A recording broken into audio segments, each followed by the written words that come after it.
Yeah, Mizzy Mari got beats.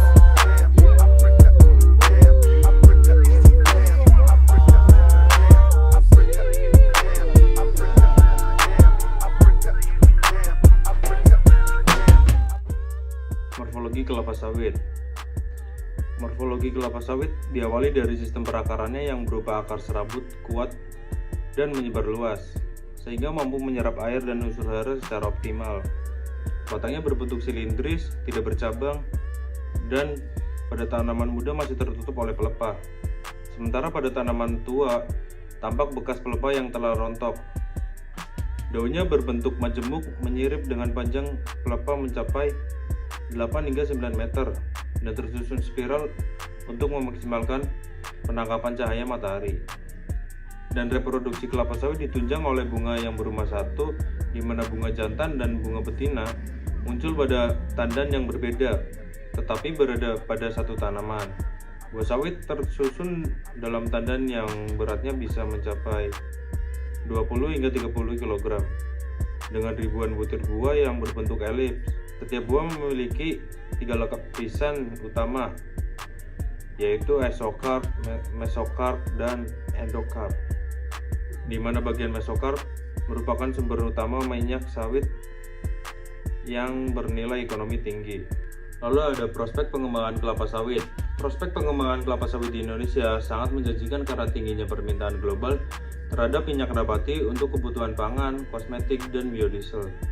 Upaya intensifikasi melalui penggunaan bibit unggul, teknologi pemupukan presisi, dan pengendalian hama terpadu menjadi strategi utama dalam meningkatkan produktivitas.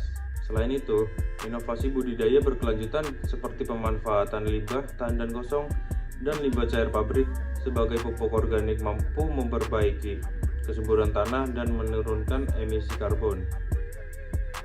Pengembangan sawit di masa depan juga diarahkan pada sistem agroforestry serta pembunuhan standar keberlanjutan melalui sertifikasi ESPO dan RSPO, sehingga mampu menjaga keseimbangan antara produktivitas ekonomi, kelestarian lingkungan, dan kesejahteraan petani. Kelapa sawit melalui 2 tahap pembibitan. Yang pertama adalah tahap pre-nursery, di mana bibit kelapa sawit ditanam di dalam polybag yang berukuran kecil untuk menumbuhkan akarnya dan menjaga akar untuk tetap kuat. Di tahap kedua yaitu adalah tahap pembibitan main-nursery untuk memindahkan bibit kelapa sawit ke dalam polybag yang lebih besar. Penanaman kelapa sawit dilakukan setelah pembibitan sudah berlangsung sekitar 12 hingga 14 bulan dan sudah memastikan kondisi bibit tersebut memiliki akar yang sehat dan kuat. Persiapan lahan dilakukan dengan pembersihan gulma dan pembuatan lubang tanam dengan ukuran umumnya 60 x 60 x 60 cm yang sudah diberikan pupuk dasar, dan biasanya penanaman kelapa sawit dilakukan saat awal musim hujan. Selanjutnya ada OPT kelapa sawit. Yang pertama yaitu bercak daun. Biasanya bercak daun berwarna kuning yang ada di daun kelapa sawit, berbentuk lonjong dan panjangnya 7-8 mm. Selanjutnya yaitu ada kumbang tanduk. Nah, kumbang tanduk ini sendiri biasanya menyerang tanaman kelapa sawit di umur 1-2 tahun, menyerang daun yang mengakibatkan daun menggulung dan menyerang batang hingga patah. Biasanya di umur 3-4 tahun pelepah mulai terlihat lubang yang diserang oleh tanaman kumbang tanduk ini sendiri hingga pelepah itu hingga patah. Selanjutnya itu pemeliharaan tanaman kelapa sawit. Kegiatan pemupukan dilakukan dengan cara ditabur di tanaman pertama dan gulma dibersihkan hingga tidak tersisa. Terus selanjutnya dibuat piringan di sekitar di dekat tanaman kelapa sawit, jaraknya sekitar 30 cm, dan pupuk ditabur di sekitar area yang sudah dibuat piringan itu dan ditimbun kembali menggunakan tanah. Selanjutnya yaitu ada panen kelapa sawit. Panen dimulai dengan memotong pelepah yang menyangga tandan matang, kemudian dipotong menggunakan dodge untuk tanaman muda atau egg untuk tanaman tua. Tandan diletakkan rapi di pinggir piringan, sedangkan Bondolanya dikumpulkan terpisah dan dibersihkan dari kotoran sebelum semuanya dibawa ke tempat pengumpulan. Selanjutnya ada kegiatan pasca panen kelapa sawit. TPS dikumpulkan dan disortir setelah panen. Buah harus dikirim ke pabrik 24 jam untuk menjaga kualitas minyak. Selanjutnya pengangkutan dilakukan menggunakan truk atau lori. Selanjutnya yaitu ada di pabrik TPS melalui proses perebusan, pelumutan, pengepresan, dan pemurnian. Hasil akhir berupa CPO atau curdled palm oil dengan kualitas baik jika penanganannya cepat dan tepat. Selanjutnya yaitu morfologi tanaman damar, di mana daun tanaman damar tersusun spiral dengan bentuk oval yang tebal, keras, dan berwarna hijau mengkilap. Batangnya berbentuk tegak lurus dengan warna kulit coklat abu-abu dan mengeluarkan getah saat terluka. Kemudian, untuk bunganya berupa strobilus dengan strobilus jantan yang memanjang dan strobilus betina yang bulat, bersisik, dan rapat. Buahnya berbentuk kerucut, berwarna coklat bersisik tebal, yang terbuka saat matang untuk mengeluarkan biji bersayap. Prospek pengembangan damar. Kayu damar dapat digunakan untuk pertukangan seperti peti kemas, kayu lapis, korek api. Sedangkan getah kopal digunakan untuk industri cat, vernis, spiritus, plastik, pelapis tekstil, dan tinta. Adanya potensi pengembangan pohon damar memberikan manfaat ekonomi bagi masyarakat dan mendorong pelestarian hutan damar serta mencegah kepunahan. Pembibitan damar. Pembibitan dilakukan menggunakan biji damar yang jatuh alami dari pohon induk. Biji dipilih yang berkualitas, lalu direndam kurang lebih 2 menit untuk membantu pemecahan dormansi.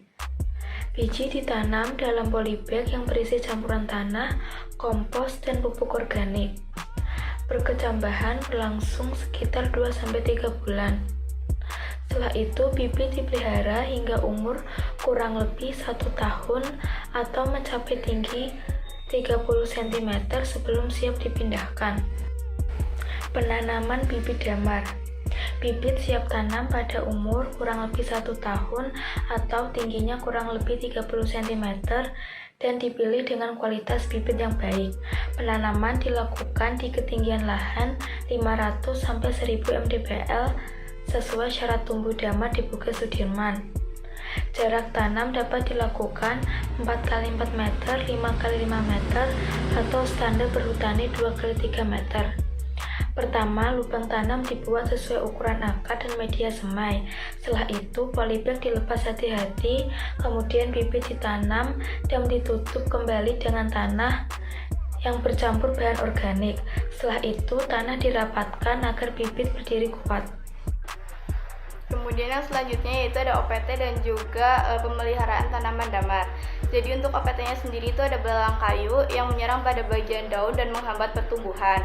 Kemudian untuk cara mengatasinya itu dengan cara menggunakan bioinsektisida dari brotowali dan juga pestisida nabati.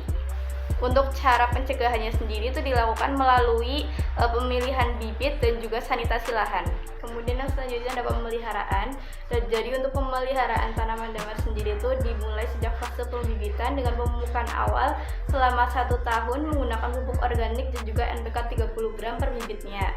Kemudian setelah ditanam di lahan, tanaman dipelihara melalui pengendalian kurma, kemudian pemupukan selama 3 bulan pada tanaman muda, dan juga pemantauan hama dan juga penyakit.